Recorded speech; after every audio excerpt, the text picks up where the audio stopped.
Hello everyone, let's have more news about the Lakers, but first don't forget to subscribe to the channel and leave a like. LeBron James had two words after his embarrassing behavior on Friday. When he's not terrorizing the NBA as the most dominant 40-year-old in the league, Los Angeles Lakers superstar LeBron James plays the role of a loving father at home. The 21-time All-Star is the proud dad to three beautiful children. His eldest son is Bronny James, who is now his teammate with the Lakers. His second child is son Bryce James, 17, and he has one daughter, Jury James, who is 10 years old. It was Bryce James who took center stage on Friday as the young man graduated from Sierra Canyon High School. LeBron James was, of course, in attendance for the special day, and the four-time NBA champion got a little bit too excited during the graduation ceremony. Sports Illustrated shared a video of Bryce James going up the stage to receive his diploma. As he walked off, LeBron James could be heard cheering for his son by making some sort of noise. The NBA all-time leading scorer's actions drew a big laugh from the crowd in attendance, which had Bryce James shaking his head. LeBron James shared the post on his Instagram stories while fully embracing his embarrassing behavior. A high school graduation is a once-in-a-lifetime event, and it is clear that LeBron James made the most of the moment. It wasn't he who went up the stage, but it seems that the Lakers superstar was even more proud than Bryce James himself. Now that he's officially graduated from high school, Bryce James will be heading to the University of Arizona for college. He will be eligible for the NBA draft in 2026. Now let's go to another video. Don't forget to leave a like. James, Luka Doncic, and Austin Reeves actually work? And what are the Lakers going to do this summer in order to find out? I'm Trevor Lane. This is the LakersNation.com YouTube channel. Make sure you subscribe. Busy summer, big summer for the Lakers as they try to put the pieces of the puzzle together. Joining me is Ron Gutterman. Ron, how are you doing? I know right now a lot of Lakers fans a little skeptical that LeBron, Austin, and Luka actually are going to work as a trio. Yeah, I mean, it's after that playoff run, you get eliminated in 5 games and questions get asked about your team. This is what happens to every team who has a shorter than expected run.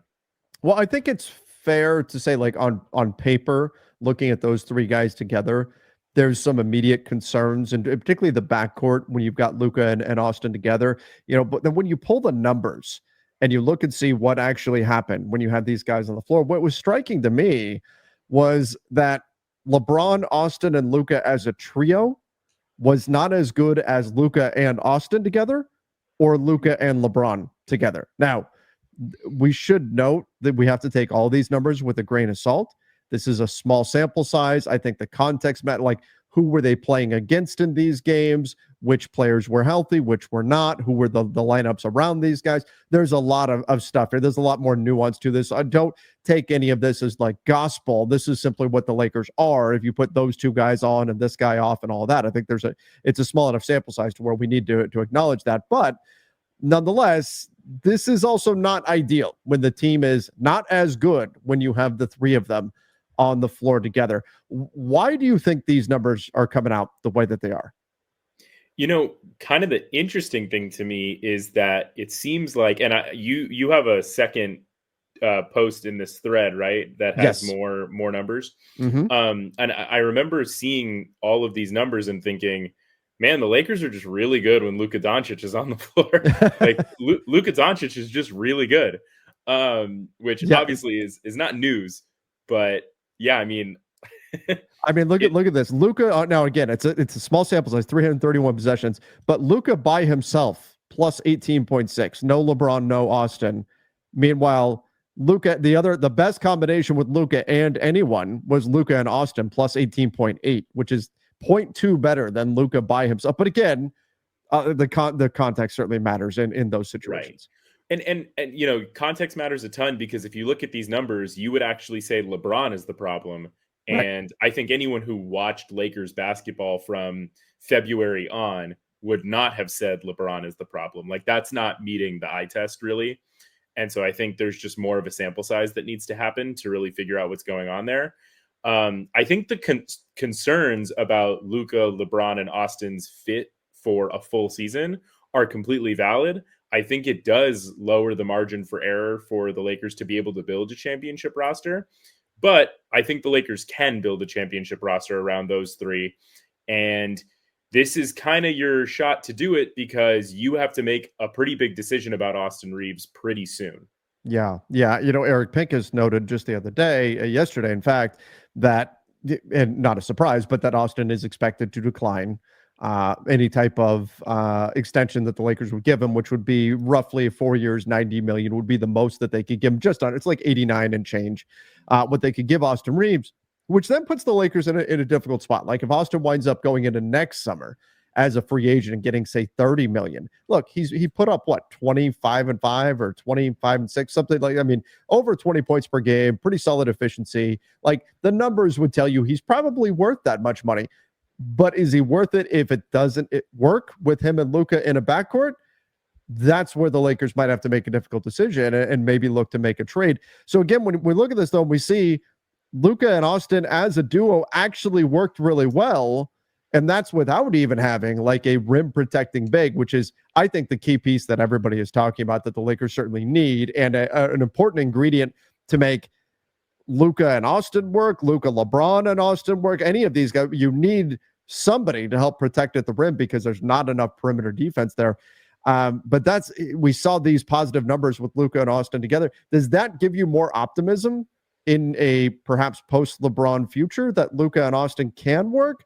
Or is this just small sample size making it look better than it actually is?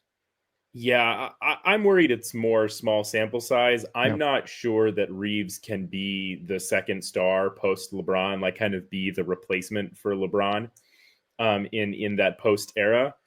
I do think Reeves, to me, is kind of, he can be a third option on a championship team. He can be the second option on a very, very good team, like a playoff, a second round type team. I kind of think that's where he's at, and he could improve. I'm not saying that's like his ceiling, he's done, but like that's kind of where he's at right now, which is he could be a championship third option or a really good team second option. And I think these on-off numbers, they're definitely interesting. They're not what I would have expected based on eye test and based on skill set. But I do think it's small sample size, and I don't really see the Lakers trading Austin Reeves this summer unless there's like a really crazy deal out there that exists. So I think we're going to get a bigger sample size to see kind of what's real and what isn't. And then the Lakers at the trade deadline may have to reevaluate. If the bigger sample size from October to January shows that, hey, Austin Reeves is kind of like defensively, Luka and Austin are not going to work with LeBron, like this isn't going to work. You have then, that's your chance to kind of see what you can get for him. And if you can get a more defensive minded player, then maybe you have to make that choice.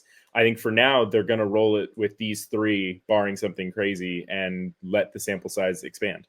Well, and we especially have to note if Austin, assuming he does not pick up that extension this summer, he could walk away for nothing in 2026. And that's got to give the Lakers a bit more motivation to move on from him. Although that may also give teams pause against trading for him because they'd also be worried about losing him in free agency. So it's a bit of a tricky situation there for the Lakers. But I do agree. I think what they're going to do this summer is they're going to try to answer the question, can these three guys work together?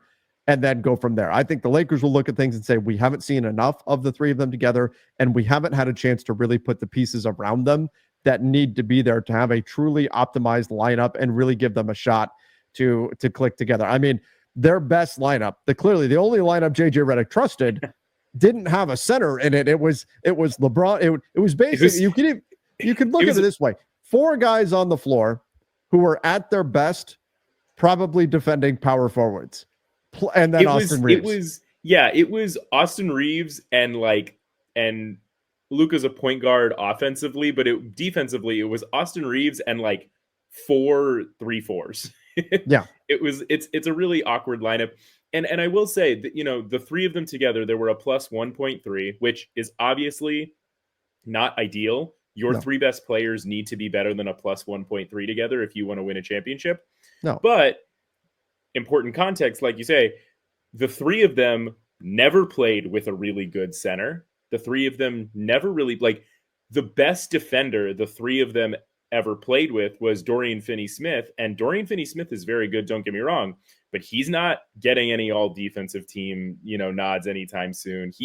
he's like a good defender, a even very good defender, but is not elite. So the fact that in 870 possessions they were an above, a winning team with really a poorly optimized lineup around those three guys tells me that if they go out and get a really good center, if they go out and add a perimeter defender, that number could shoot up pretty quickly. Yeah, and I'm not. That's not to be overly critical of Rob Pelinka here. He used the analogy that they were trying to build a plane while it was in the air.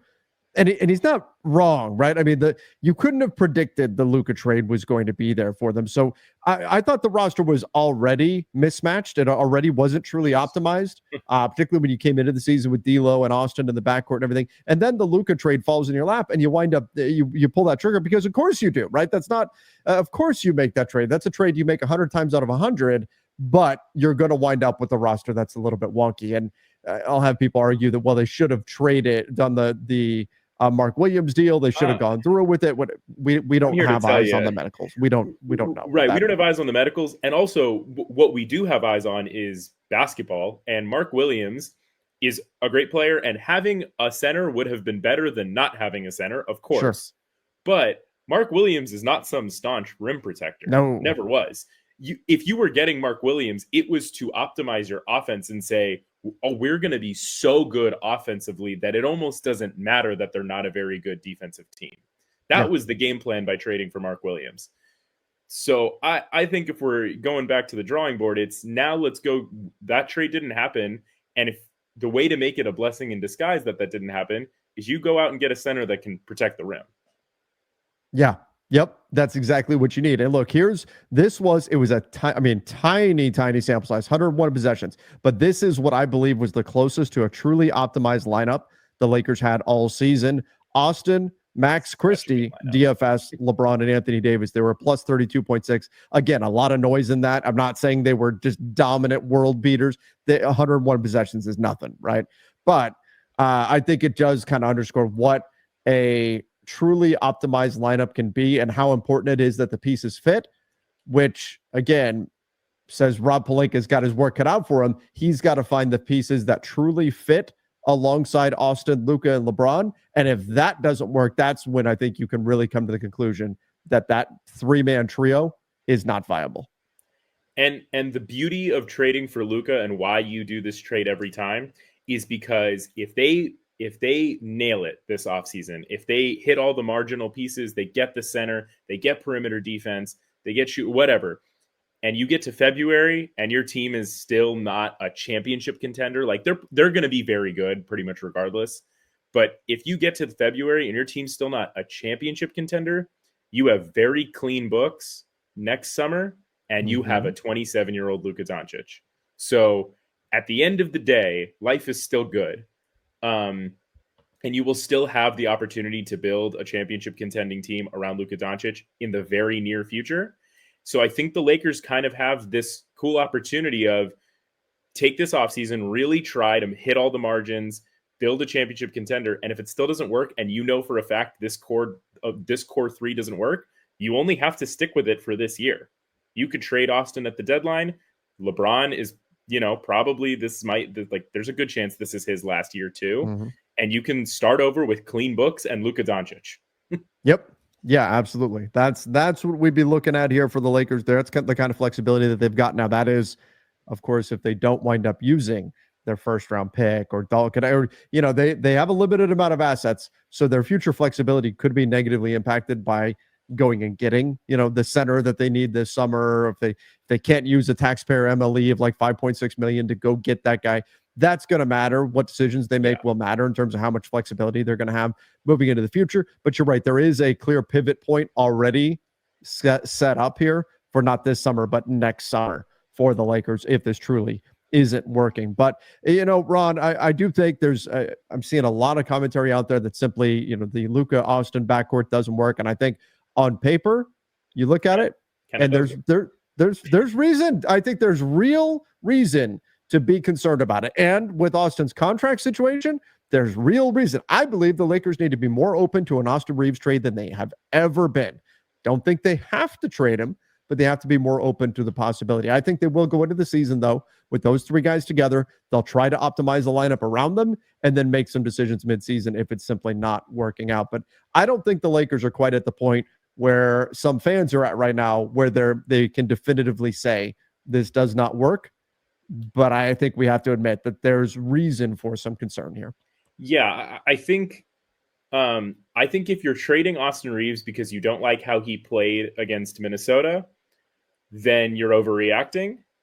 But I think if you're saying, hey, it's time to trade Austin because of the contract situation, I think that's really the most valid thing is, do Sure. you want to be the one to pay Austin Reeves $30 million, which he's worth it. He deserves that type of contract. But if you already have Luka Doncic, do you want to be the one to pay Austin Reeves $30 million? And now $80 million a year is going to two non-defenders. Like that's the calculus. In today's NBA, can you have two non-defenders on the floor? Right. And like you're seeing it with the Knicks right now. Mm-hmm. Brunson and Cat together have been atrocious defensively in the Eastern Conference Finals. And it's showing, and the Pacers are dominating those minutes. And it's like, those are two amazing basketball players. But if you have two non-defenders on the floor in the NBA in 2024. The Los Angeles Lakers, in my opinion, need multiple centers. They need a clear-cut starting center, or at least somebody that can operate as a starting center that makes sense.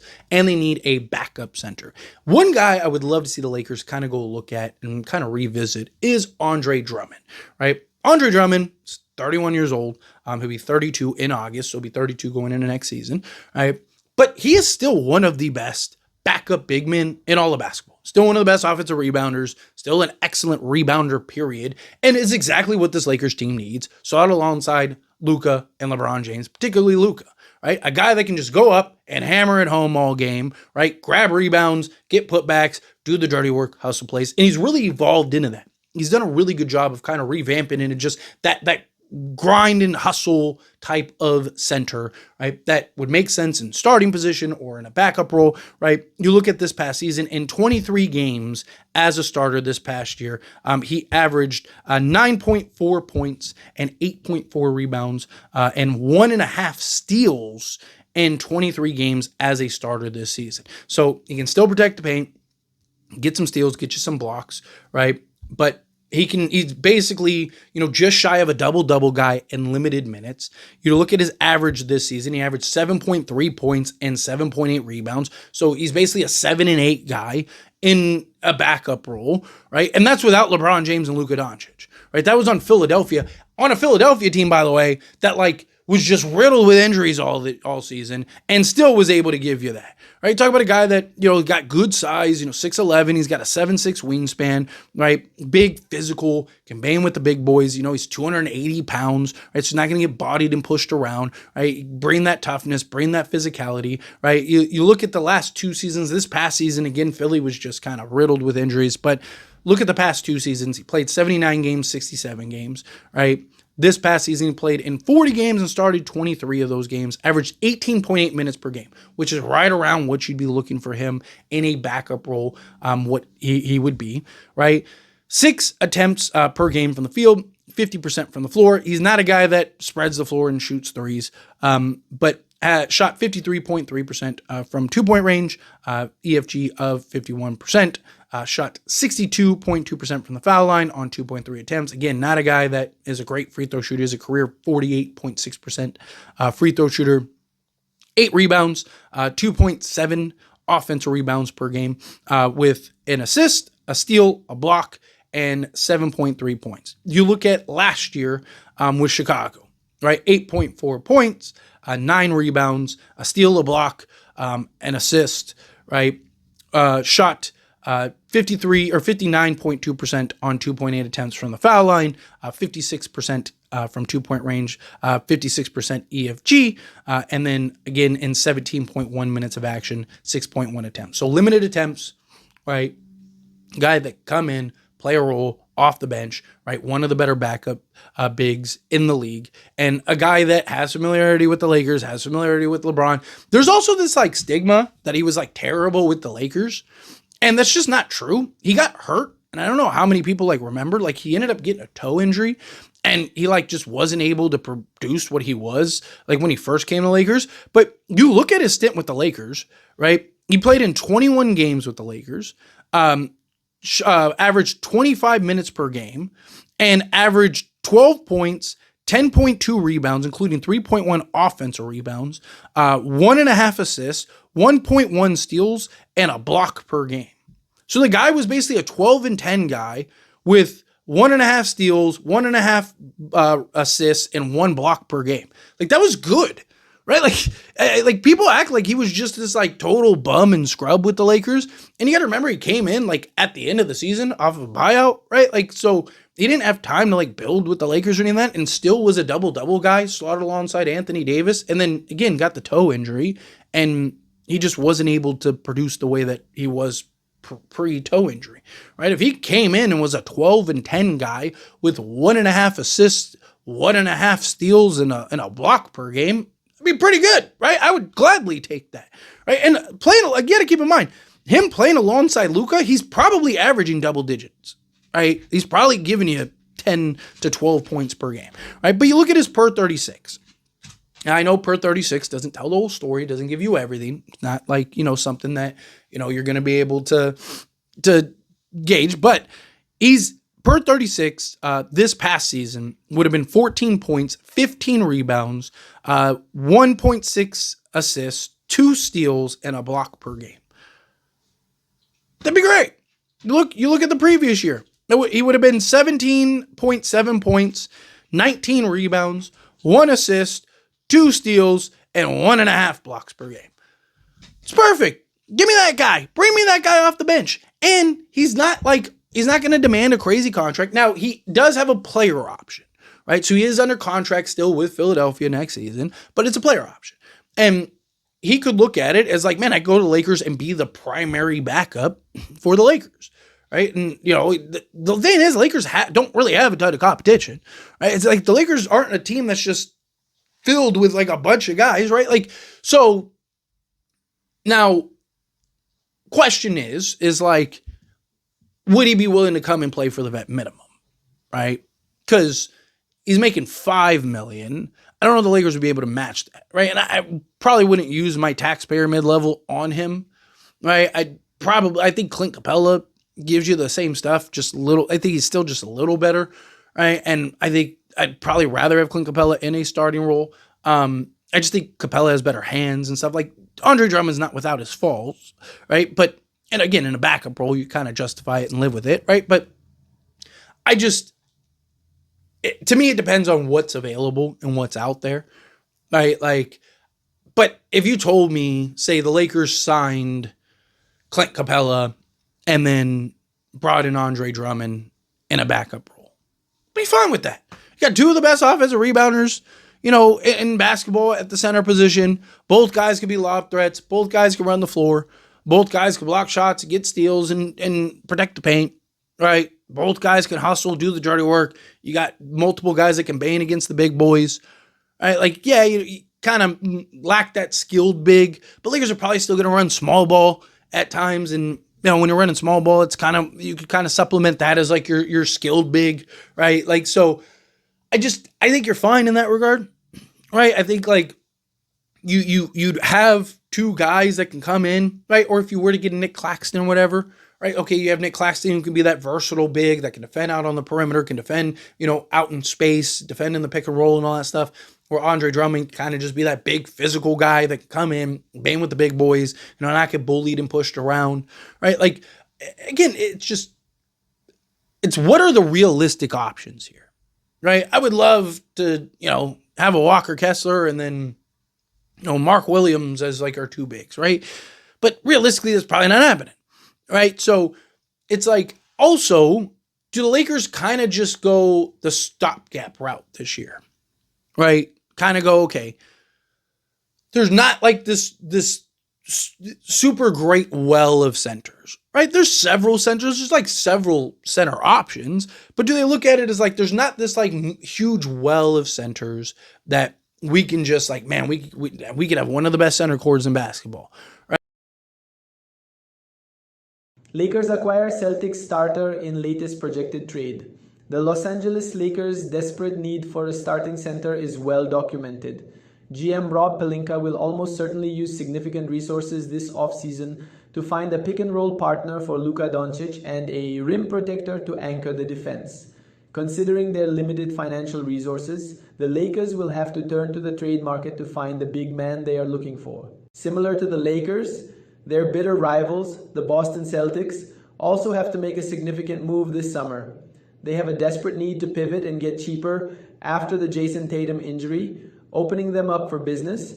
This means that there could be a win-win trade opportunity between the two teams. One name that is an intriguing trade target for the Lakers is Kristaps Porzingis. Not only is he a former teammate of Luka Doncic from the Mavericks, but he is also a solid fit for what the Lakers are looking for. He spaces the floor and gives them another legit threat on the offensive end while protecting the rim on the other end. Porzingis might be more gettable after he dealt with health concerns down the stretch. He was very limited during Boston's postseason run due to symptoms from a viral illness. The Latvian center has also not been the most reliable player throughout his career health-wise.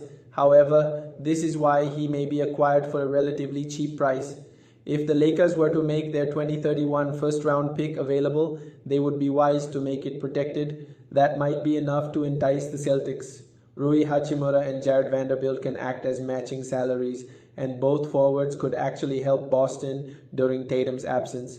The Celtics would get cheaper and add decent talent while getting draft capital in return. Los Angeles, on the other hand, gets a significant talent upgrade. When healthy, Porzingis is a near all-star caliber player.